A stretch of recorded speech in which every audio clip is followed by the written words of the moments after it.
adalah serangga sosial yang berasal dari keluarga Formicidae yang tergolong dalam ordo Hymenoptera bersama lebah dan penyengat. Bilangan spesies kini mencecah kira-kira 3,500 spesies yang hidup di kawasan beriklim tropika dan sederhana. Selain itu, semut mempunyai peranan penting bagi ekosistem kerana semut dapat mengekalkan pengudaraan dan pencaburan tanah supaya dapat meningkatkan resapan air yang menjadikan tanah sihat.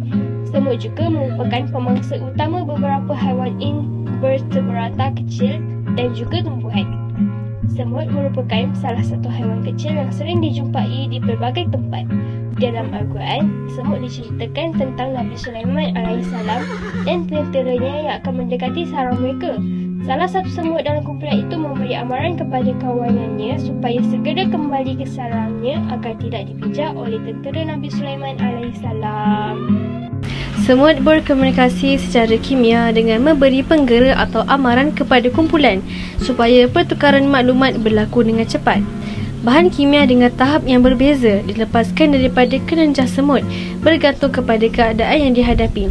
Semut-semut ini saling bersalaman akan menjadikan bahan kimia dari badan mereka dapat digunakan untuk memberitahu pasangan melalui antena di kepala mereka sama ada terdapat makanan di persekitaran sekeliling atau kehadiran musuh. Menurut Ibnu Katsir, semut termasuk dalam haiwan yang hidup bermasyarakat dan berkelompok.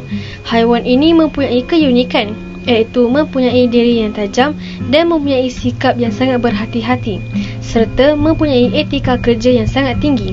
Semut mempunyai koloni yang terbahagi kepada beberapa peringkat, iaitu ratu semut, semut jantan, semut tentera atau askar dan semut pekerja yang telah mempunyai tugas masing-masing.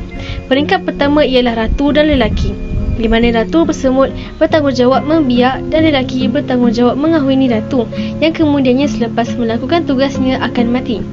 Peringkat kedua ialah semut askar yang tugasnya memburu, membina sarang dan mencari tempat tinggal baru. Peringkat ketiga ialah semut pekerja yang terdiri daripada betina yang bertugas melayani ratu dan larva serta mencari makanan. Semut ialah serangga yang mempunyai populasi yang agak stabil sepanjang musim dan tahun.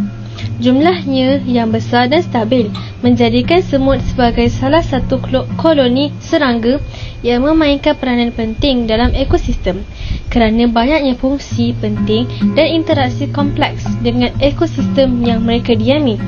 Semut sering digunakan sebagai penujuk bio dalam program penilaian alam sekitar seperti kebakaran hutan, gangguan terhadap tumbuh-tumbuhan, penebangan hutan, perlombongan, pelupusan sisa dan faktor penggunaan tanah. Badan semut terdiri daripada 3 bahagian, iaitu kepala, toraks dan perut.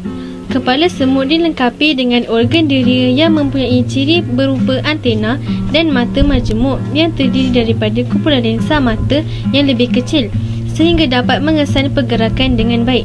Toraks terdiri daripada kaki dan sayap dalam kebanyakan spesies yang berfungsi sebagai penggerak. Perut terdiri daripada organ pencernaan, perkumuhan dan pembiakan. Menurut Al-Biqai, surah An-Naml mempunyai tujuan utama dan tema utama berupa menonjolkan ilmu dan hikmah Allah Subhanahu Wa Taala seperti ilmu, sifat dan keadaan semut. Semut terkenal dengan keistimewaan mereka dalam menguruskan kehidupan mereka, seperti dalam surah ini mengenai keikhlasan mereka dalam menetapkan matlamat dan keupayaan mereka untuk menyatakan matlamat tersebut dan kesesuaian mereka dengan keadaan yang mereka hadapi. Penjelasan Al-Biqai ini sesuai dengan surah An-Naml ayat 18 yang berbunyi, Hatta idza atau ala wadin namli qalat namlatun ya ayyuhan namlu dukhulu masakinakum la yahtimannakum Sulaiman wa junuduhu wa hum la yash'urun. Maksudnya, hingga apabila mereka sampai di lembah semut, berkatalah seekor semut, hai semut, masuklah ke dalam sarangmu supaya Sulaiman dan tenteranya tidak menginjak kamu sedang mereka tidak menyedari. Dalam ayat tersebut terdapat perkataan qalat namlah yang menurut Al-Biqai membuat pembaca membayangkan seekor semut boleh bercakap dengan sesama penjajah dan juga manusia yang berkomunikasi sesama sendiri. Semut dalam ayat ini dijadikan sebagai perumpamaan dan pengajaran yang berharga seperti aspek kehidupan bermasyarakat. Salah satu organnya berfungsi sebagai cermin yang digunakan untuk menyiasat dan menintip bahaya yang bakal menimpa dirinya dan tanah jajahannya. Apabila bahaya berlaku, semut akan memberi amaran kepada koloni semut lain untuk keluar dari jalan. Mengikut kajian entomologi, semut mempunyai bahasa yang digunakan untuk berkomunikasi antara satu sama lain. Fenomena ini telah dibuktikan oleh banyak kajian kontemporari dengan beberapa alat sains yang canggih yang menyatakan bahawa kehidupan sosial semut berlaku berdasarkan persefahaman bersama. Kata-kata yang diucapkan oleh ratu semut seperti yang termaktub dalam Al-Quran adalah berfakta. Kata-kata itu sememangnya diucapkan oleh ratu semut. Komunikasi sesama semut seperti dalam surah An-Naml dipanggil komunikasi kimia, yang menggunakan bahan kimia dipanggil semiokimia yang terdiri daripada alomon dan feromon. Alomon adalah bahan yang digunakan untuk berkomunikasi antara genus, manakala feromon digunakan untuk berkomunikasi antara genus yang sama. Iaitu apabila feromon dikeluarkan oleh seekor semut, ia boleh dihidu oleh semut lain. Apabila semut mengeluarkan feromon ini sebagai isyarat, yang lain menerima mesej melalui bau atau rasa. Kesimpulannya, semut adalah salah satu dari sekian banyak binatang yang diciptakan oleh Allah Subhanahu Wa Taala dan tertulis dalam satu ayat dalam surah An-Naml, iaitu pada ayat 18. Semut dalam ayat tersebut digambarkan sebagai berkomunikasi dengan kawan-kawannya, yang mana dalam ilmu pengetahuan, semut mempunyai senyawa kimia berupa feromon yang dapat dikesan oleh antena semut untuk berkomunikasi antara satu sama lain atau apa. Dikenali sebagai komunikasi kimia.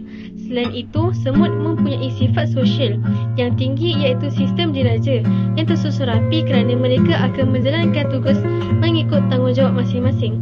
Oleh itu, semut terbahagi kepada tiga peringkat, iaitu ratu semut dan jantan yang menduduki peringkat pertama, semut askar dalam peringkat kedua dan semut pekerja dalam peringkat ketiga, yang masing-masing mempunyai tugas masing-masing. Keistimewaan semut menurut perspektif Islam dan sains tidak terlepas dari kekuasaan Allah Subhanahu Wa Taala yang telah menciptakan makhluknya sedemikian rupa sehingga telah dikurniakan kelebihan dan keistimewaan masing-masing. Wallahu a'lam bishawab.